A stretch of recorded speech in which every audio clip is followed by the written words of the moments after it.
Olá, amigos ouvintes da Divulgar, como vamos? Todos bem? Graças a Deus. Dando continuidade à nossa exploração da revista O Reformador, hoje nós vamos conversar um pouquinho sobre laços de família. Nosso autor é Allan Kardec, na revista O Reformador, fevereiro de 2018. É um texto pequeno, mas bem gostoso de se conversar sobre ele, né? E com umas orientações e um aprendizado gigantesco. Então vamos lá.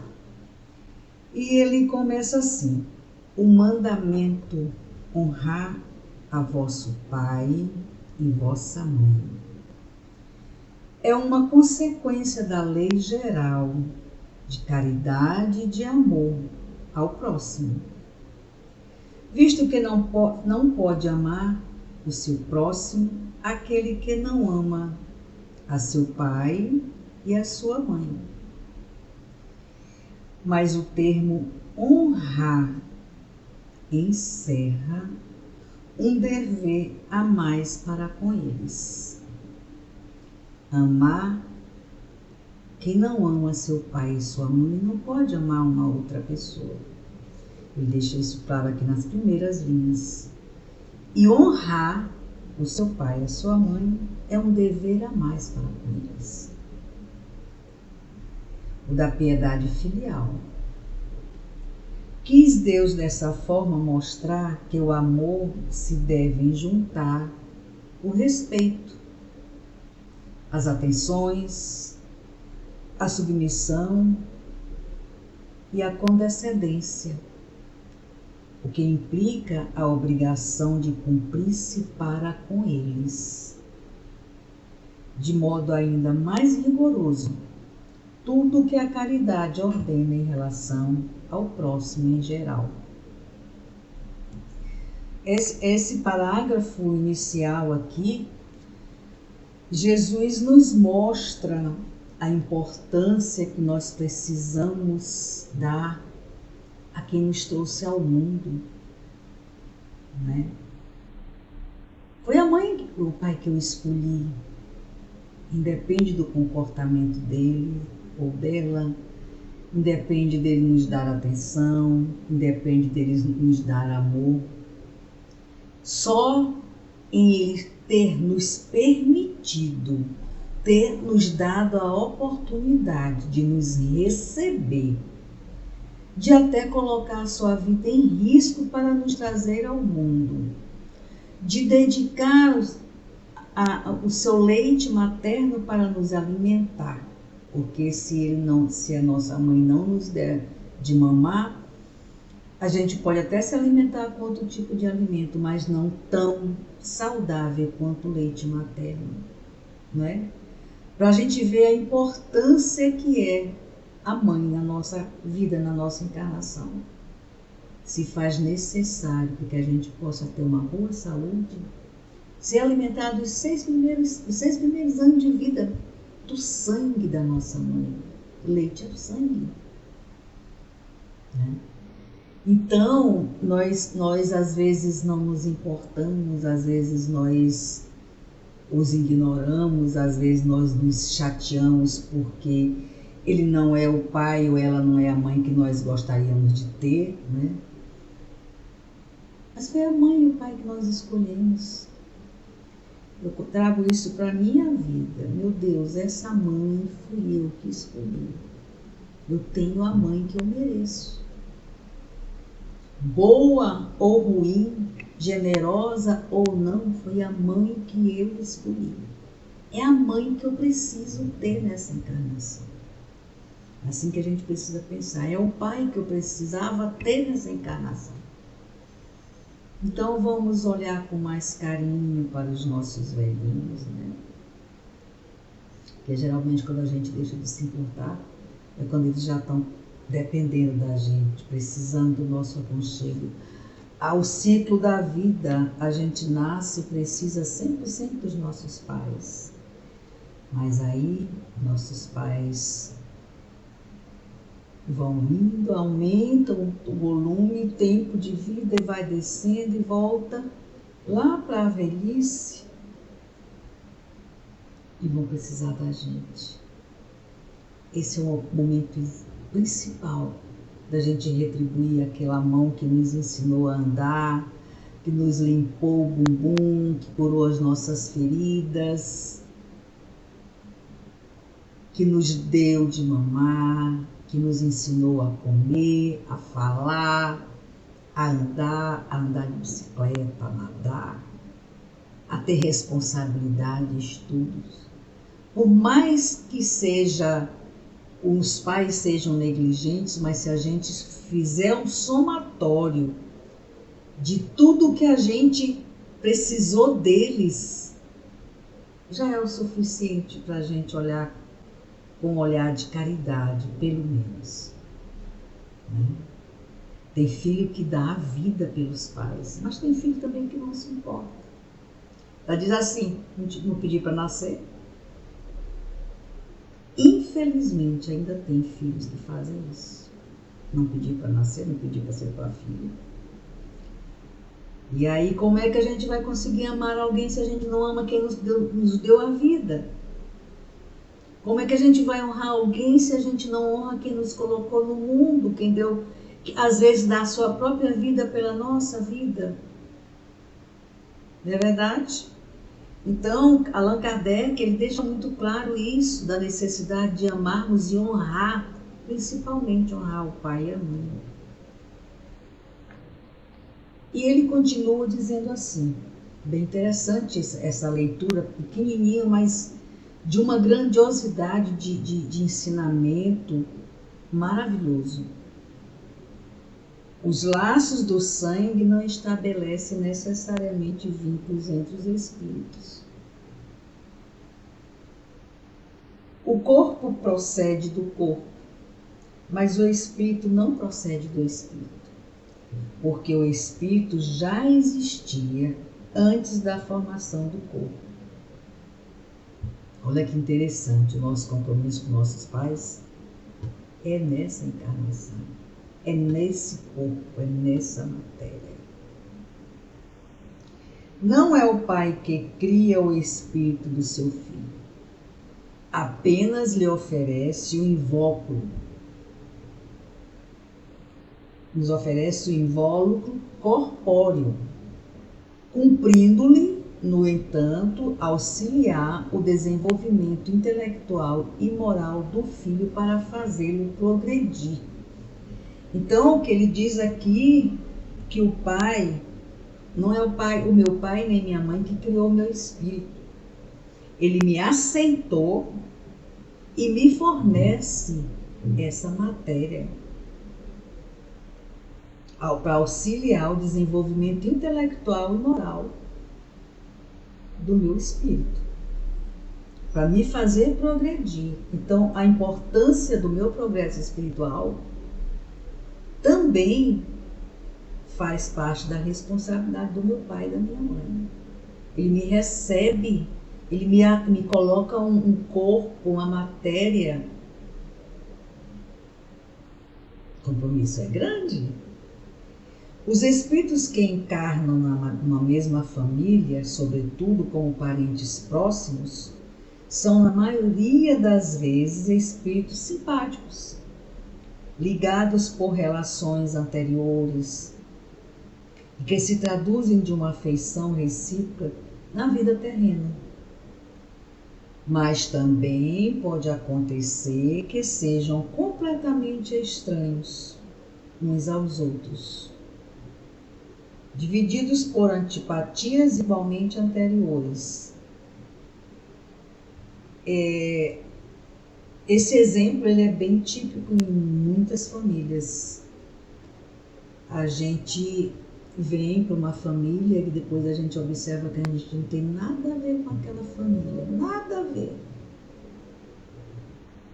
E às vezes a gente olha alguém lá de fora, filho de outro pai, de outra mãe, e a gente tem um carinho, uma irmandade. Vamos já saber o que significa isso. Continuando. Acontece, né? Mas também pode acontecer que sejam completamente estranhos uns aos outros, divididos por antipatias igualmente anteriores, que se expressam na Terra por um mútuo antagonismo a fim de lhe servir de provação. Os verdadeiros laços de família não são, pois, os da consanguinidade, e sim o da simpatia e da comunhão de pensamentos, que prendem os espíritos antes, durante e depois de suas encarnações. Vamos continuar lendo para a gente entender melhor essa colocação aqui de Allan Kardec. Consequentemente, dois seres nascidos de pais diferentes podem ser mais irmãos pelo espírito do que os que fossem pelo sangue. Exemplo que eu dei lá atrás, né? Às vezes eu encontro um irmão verdadeiro, porque o irmão consanguíneo ele é passageiro, o familiar consanguíneo ele é passageiro. Como ele fala aqui na frente, a gente às vezes vem junto apenas para ter uma afeição recíproca, né? Ou às vezes apenas para dividir antipatias e criar servir de provação, né? Quando nós somos antipáticos uns aos outros, a gente vem junto como prova, como provação, um compromisso de provação, né? Mas eles não são irmãos, não são familiares eternos. Os nossos familiares eternos são os familiares ligados através do Espírito. Olha só, consequentemente, dois seres nascidos de pais diferentes podem ser mais irmãos pelo Espírito do que se o fossem pelo sangue. Podem atrair-se, buscar-se, sentir prazer quando estão juntos, ao passo que dois irmãos consanguíneos podem repelir-se, conforme se vê todos os dias. Isso é verdade. Eis um problema moral que só o Espiritismo podia resolver pela pluralidade das existências. Então, quando os espíritos são ligados na mesma família e que são antipáticos uns aos outros, eles vêm como provação e eles aceitam essa provação. Nem sempre dá certo, né? Nem sempre a gente consegue cumprir o que a gente se comprometeu, mas às vezes dá certo e a gente só tem gratidão quando dá certo. Agora, quando vem uma família consanguínea, que também é família espiritual, nossa Senhora, é muito fácil, amar de rosas, né? Mas geralmente, por necessidade de tantas reencarnações que nós já tivemos, de que tanto nós aprontamos, a gente precisa vir junto de desafetos para tentar consertar aquele erro. E que maravilha quando dá certo, né? Quando a gente se perdoa aqui na matéria. Mas às vezes, por mais que a gente faça, não dá certo. Às vezes um lado consegue, o outro lado não consegue.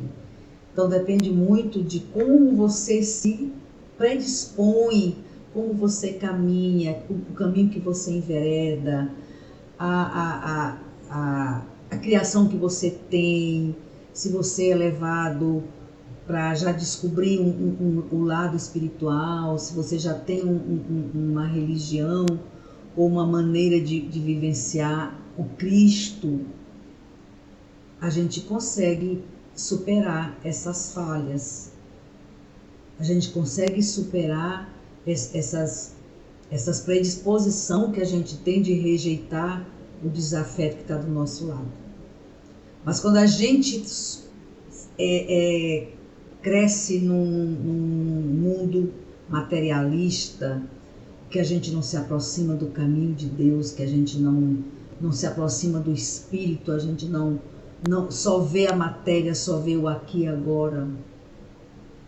infelizmente a gente não consegue superar um desafeto do nosso lado. Pelo contrário, parece que atiça, parece que a raiva, a revolta, o ódio aumenta. E aí o que acontece? Volta todo mundo de novo para começar tudo de novo. Deus é tão bondoso, é tão amoroso, é tão benevolente que nos dá milhões de oportunidades. Não deu certo dessa vez, vocês vão de novo. Não deu dessa vez, vocês vão voltar de novo. Até dar certo. Até vocês superarem e subirem esse degrau. Até vocês se entenderem, se perdoarem. Se olhar com um olhar de amor, se olhar com um olhar de irmão, filhos de Deus, filhos do mesmo pai, da mesma mãe, que nossos pais eternos da Nossa Senhora e Jesus. Não é verdade? Então, depende muito do ambiente em que a gente nasce, do compromisso que a gente tem, da humildade que a gente traz dentro da gente, para a gente poder superar essas dificuldades que a gente tem com familiares. Às vezes com colegas de trabalho, às vezes com pessoas do nosso ciclo de amizade, nossos vizinhos. A gente como desafeto em todo lugar. Às vezes a gente casa com desafeto. Olha que dificuldade. Desafeto vem, cola na gente e ganha a gente no grito e aí coloca a gente no chicote. Às vezes nem sabe o que está fazendo. A matéria nem entende por que está acontecendo aquilo, mas o Espírito está comandando. E aí o que a gente faz? Volta de novo, juntinhos. Porque Deus é grandioso. Ele sempre está nos dando oportunidades. E a gente só precisa atentar para as oportunidades que Ele nos dá. Concluindo a nossa reflexão de hoje, Allan Kardec fecha assim. Após duas espécies de família, as famílias pelos laços espirituais e as famílias pelos laços corpóreos. As primeiras são duráveis e se fortalecem pela purificação, perpetuando-se no mundo dos espíritos por meio das várias migrações da alma. A segunda, que são as famílias do laço corpóreo, frágeis como a matéria, se extingue com o tempo e muitas vezes se dissolve moralmente já na existência atual. Isso acontece, não é verdade? Se a gente olhar para o lado, a gente vai ver familiar que não tem nenhuma aproximação com a gente. Não é inimigo, mas também não é amigo, é indiferente. Não bateu a liga, né?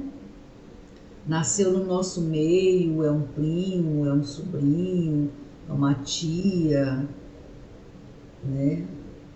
Que a gente sabe que ele existe, faz parte da família, mas não tem nenhum laço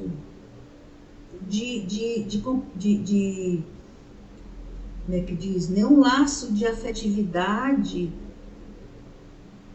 que aí passa e vai embora. Quem não tem alguém na família assim? Ah, eu tenho um primo que se chama fulano de tal, mas a gente não tem muita ligação. Ah, eu tenho uma tia que se chama fulano de tal, que minha avó me falou, que é irmã do meu pai, mas a gente nunca teve nenhuma ligação. Não sei nem onde é que mora. Todos nós temos membros da família que aqui ainda na matéria a gente já se desliga, porque o laço era só corpóreo e tão frágil que se dissipou já nessa matéria. Os consanguíneos, que são os laços espirituais, a gente pode passar anos quando a gente olha. Meu Deus, que pessoa maravilhosa, que pessoa encantadora. Aí daqui a pouco estamos amigos, estamos tititi, batendo papo, se encontrando, trocando ideia. Não é verdade? E olha que maravilha que Allan Kardec trouxe para a gente, né? Eu acredito que como eu, alguns de vocês, ou todos vocês, não sei, depois dessa reflexão, vai entender uma série de coisas em relação a esses laços. Eu espero que eu tenha ajudado e quero mais uma vez agradecer esse nosso momento de aprendizado, de descoberta. Fiquem todos com Maria, nossa Mãe Santíssima, nossa eterna Mãe, que é a nossa Mãe espiritual, Wanda Barros, para divulgar.net. Até a próxima.